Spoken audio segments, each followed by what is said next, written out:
Não pode ser, gente. A defesa do Jair Bolsonaro precisa ser muito criativa mesmo. Agora estão afirmando que colocar ferro de solda na tornozeleira eletrônica não era tentativa de fuga. Mas, gente, era o que então? Vou perguntar aqui para Bruna Bufara no plantão do Meteoro.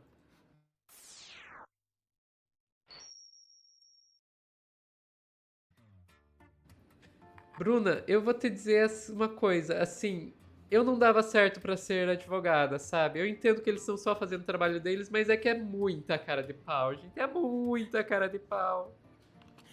Gente, dá-lhe óleo de peroba, porque assim, gente, ele não queria fugir não, tá? Escute aqui, Sofia. Meter um ferro de solda na sua própria tornozeleira eletrônica não configura fuga, não. Ah, gente, sério, tem que ser muito criativo. Juro pra vocês, tem que pensar em tudo que não existe, tudo que não é, Pretendeu pra fugir. conseguir ser advogado do Bolsonaro. Mas sem mais delongas, vamos direto para a fala dele. A fala de Paulo Cunha Bueno, gente, que é o advogado do Bolsonaro. Porque ele teve um trabalho incrível essa semana, que foi tentar aí vender a ideia de que colocar um ferro de solda na sua tornozeleira não é tentativa de fuga coisa nenhuma, Sophie. Vamos lá! Ele nunca pretendeu fugir. Tanto que ele mesmo teve a diligência de informar ao setor que acompanha ali, que faz o Mas o que monitoramento. ele queria então, se não era fugir? Era abrir e fazer o quê? André, como eu coloquei para você, havia uma suspeita, uma desconfiança de que poderia haver um dispositivo de escuta. Mas ele não podia avisar as autoridades em vez de tentar violar a lei, né? Porque é uma violação da lei. André, mas de novo, volto a falar o seguinte, você simplesmente interagir com a tornozeleira não significa, não equivale a dizer que você pretendia fugir. A fuga seria uma estrutura complexa. Se ele pretendesse fugir, ele iria cortar a tornozeleira e não simplesmente passar um ferro de solda para ver o que tinha dentro da caixinha do dispositivo da tornozeleira. Não faz sentido isso, ele não teria como fugir. Se as pessoas conhecessem o local onde é a residência dele, não tem como fugir pelos fundos. Né? Os fundos fazem... você tem muro alto com vizinhos, não tem rua. Uma pessoa como o presidente Bolsonaro, se puser o pé na esquina, é reconhecido. Então, você tem que apreciar o contexto aqui. Eu vou trazer, inclusive, como paradigma, já que estamos falando de tornozeleira, o episódio do presidente Fernando Collor de Mello. A tornozeleira dele ficou descarregada por 36 horas. 36 horas você dá uma volta e meia ao mundo. E não foi preso por conta disso. Desrespeitou o procedimento do uso da tornozeleira, desrespeitou. Mas ficou evidenciado que ele não pretendia fugir. E por isso ele não foi levado para custódia preventiva. Aliás, o caso do presidente Collor deveria ser paradigma para esse caso do presidente Bolsonaro também. O presidente Collor se encontra em prisão domiciliar por conta de apneia do sono e doença de Parkinson. Circunstâncias, inclusive, que ele negou na sua audiência de custódia. O presidente Bolsonaro tem uma situação muito mais grave, é sabido, né? Não preciso nem declinar, ele passou 6 cirurgias de longa duração, diversas internações com obstruções intestinais, inclusive no 8 de janeiro ele estava lá internado nos Estados Unidos. Ó, gente, não fez cocô domiciliar. Desculpa, mas, Sophie, vamos apreciar o contexto, já que o advogado assim o fala. Vamos apreciar o contexto. Jair Bolsonaro, que está ali localizado a 200 metros de um aeródromo. 200 metros de um aeródromo, Sophie. A tentativa de fuga seria o quê? Realmente tenebrosa de difícil desse jeito, gente. Até porque assim ele não precisa nem pisar na esquina, né, Sophie? Ele simplesmente é só sair pelos fundos. Não precisa sair por esquina coisa nenhuma. Mas, sério, tem que ter muita cara de pau. Mas vamos lá para notícia da CNN, porque realmente eles meteram essa para elaborar aí um novo pedido de domiciliar. Então, olha lá. Fundamento elaborado pela defesa de Bolsonaro é o de que a tornozeleira ter sido danificada não significa que o ex-presidente planejava uma fuga. Claro que não, galera. Ele tava ali, ó, por curiosidade abrindo a tornozeleira, né? Como disse o advogado dele, pra ver se não tinha uma escuta.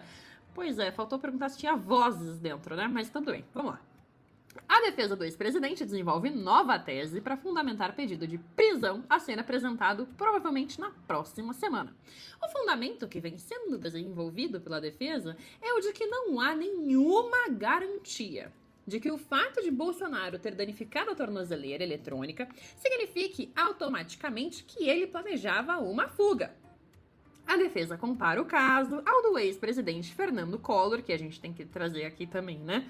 Que não tentou fugir nenhuma vez, né? Que ficou 36 horas com a tornozeleira desligada e nem por isso teve sua domiciliar revogada.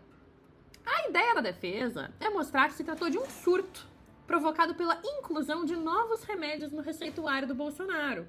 Também pretendem incluir nessa tese que a fuga nunca passou pela cabeça dele e que sua concretização seria muito difícil. A esse fundamento, a defesa vai juntar a necessidade de atendimento médico especial, que no entendimento da equipe jurídica, o Bolsonaro precisa. Na quinta-feira, ele precisou receber atendimento médico depois dos filhos irem às redes sociais apontarem uma crise de soluço. Também na quinta-feira, ele relatou na audiência de custódia ter refluxo e apneia e fazer uso de 5 medicamentos. A defesa entende que um plantão médico 24 horas para Bolsonaro é assegurado pelo ministro Alexandre de Moraes. Levar Bolsonaro de volta à prisão domiciliar hoje é a principal estratégia da defesa, mais do que tentar alterar a condenação. Nesse sentido, os embargos infringentes que devem ser apresentados na sexta-feira são considerados muito mais um instrumento para reforçar a contrariedade com a decisão do que algo que tenha real chance de provocar alguma mudança na pena. Tem que ter muito óleo de peroba, realmente. Até porque, assim, toda a defesa do Bolsonaro, né, se revolve ali em volta de um único fato, né, de que se não aconteceu, ele não quis fazer. Então, não teve golpe de Estado, ele não estava fazendo golpe de Estado. Ele não fugiu, então ele não estava tentando fugir.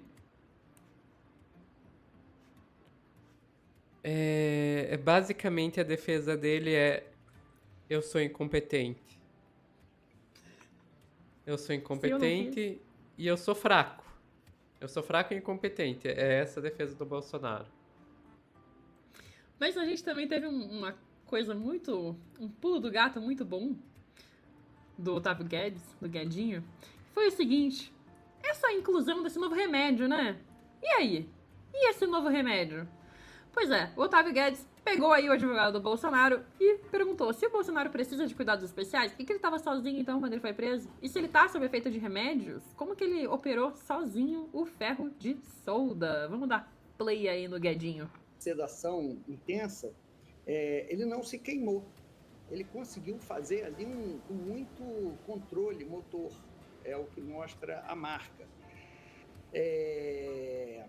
E esses medicamentos, eles têm uma orientação na contraindicação para as pessoas não dirigirem nem operarem máquinas, porque afeta o controle motor.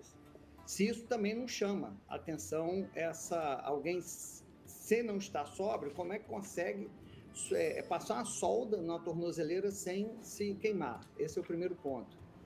O segundo ponto, o senhor fala que ele estava sozinho, tomou uma medicação sem comentar com a equipe médica, ou seja, ele não estava cuidado ali naquele momento. E aqui não entra nenhum juízo de valor, todo mundo tem idoso na família, sabe que não dá para ficar 24 horas acompanhando. Muitas vezes o idoso não quer um acompanhante.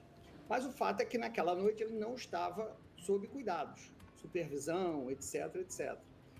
E agora, na Polícia Federal, ele colocaram um médico 24 horas à disposição e a equipe médica pode entrar a qualquer momento, ou seja, tem gente vigiando o tempo todo. Não é uma contradição querer que ele volte para casa? Olha, Otávio, eu não vejo uma contradição nesse particular. Essa noite, por exemplo, né, notícia de primeira mão, falei há pouco com o médico dele, Dr. Leandro Etinick, o presidente passou muito mal essa noite, teve uma crise de soluços com refluxo dentro da polícia. Evidente, ele é uma pessoa que tem que dormir numa posição adequada por conta justamente desses soluços. O atendimento dele, estando na residência dele, indiscutivelmente será melhor, será um lugar mais apropriado. Eu volto a dizer, nós temos um paradigma que é o caso do presidente Fernando Collor de Mello, que tem apneia do sono e uma doença de Parkinson. São situações muito menos graves, que, repito, ele negou tê-las, inclusive, e que o mantém em prisão domiciliar. A gente tem um estado de coisas aqui, lamentavelmente, parafraseando a Revolução dos Bichos, todos são iguais, mas uns estão se tornando mais iguais do que os outros. O cara meteu essa no fim aí. Cara, assim, sobre essa questão dos todos são iguais, alguns são mais iguais do que o outro, me irrita muito essa coisa de ficar trazendo Collor, porque se por um lado nós temos aí essa questão de que a situação do Bolsonaro é muito pior do que a do Collor e o Collor tá em casa, por outro lado nós temos uma caralhada de pessoas que estão em situações muito mais complicadas do que a do Bolsonaro e que estão presas em regime fechado sem nem pensar, sem nem sonhar em ter uma domiciliar. A gente, inclusive, tem uma porcentagem enorme da população carcerária, ou se eu não me engano, algo na faixa dos 40%, que sequer foi julgada e está em regime fechado como prisão preventiva. Então, por que ele pega um caso aí que a gente tem de uma pessoa que está tendo uma série de privilégios como base, ao invés de pegar o que é a realidade do sistema carcerário brasileiro? Ah, Sofia, você está querendo nivelar por baixo? Olha, então eu quero ver ele ir lá advogar por todos os outros que estão em situação pior do que o Bolsonaro. Ah, mas ele não está sendo pago por todos esses outros. Ah, né, porque é assim que funciona a justiça brasileira. Quem tem dinheiro ganha privilégio, quem não tem que se foda. Exatamente. Você tirou as palavras na minha boca, só que é exatamente isso. E outra coisa ainda também, né? O Collor não está preso por tentativa de golpe de Estado. Então não adianta também ficar querendo comparar pena, ficar querendo comparar domiciliar, considerando que é outro caso. É outro caso. O Collor não foi condenado a 27 anos, né? Exatamente, o Collor foi condenado a 8 anos de cadeia, sabe? É um caso diferente, é outro caso, você não compara caso. Só porque ele é um ex-presidente da República também. Cara, ele não tentou fazer um golpe de Estado, ele não cometeu o mais alto crime considerado quando você está dentro do poder, dentro do principal cargo do poder que você quer reverter. Falta óleo de peroba, é a única coisa que eu tenho pra dizer, Sophie. Sério, falta óleo de peroba. Ele meteu um ferro de solda no tornozelo dele. E assim, a gente não sabe também se foi ele, né, Sophie? Porque assim, tava bem bonitinho aquele desenho ali em volta. E realmente, estão aí falando de um idoso com vários remédios e que tá alegando ter vários problemas de saúde. Perfeito. Ficamos por aqui, Bruna? Ficamos por aqui, Sophie. Pessoal que tá assistindo ao vivo, já dou um tchauzinho pra vocês, mas antes um avisozinho. Ó, tá vendo aqui? Cupom da Insider, use o cupom METEORO entrando pelo QR Code ou pelo no link que vai estar na descrição do corte. E vocês vão ter acesso aí até 70% de desconto nas roupas da Insider. Roupas tecnológicas, bonitas, elegantes. E essa promoção vai até fim dessa semana, Black Week. Então, tá acabando, gente. Tá acabando. Agora sim, pessoal que tá assistindo ao vivo, não saiam daí que a gente já volta com mais notícias. Não, pra gente volta a dar tchau pra vocês aqui no Plantão do Meteoro.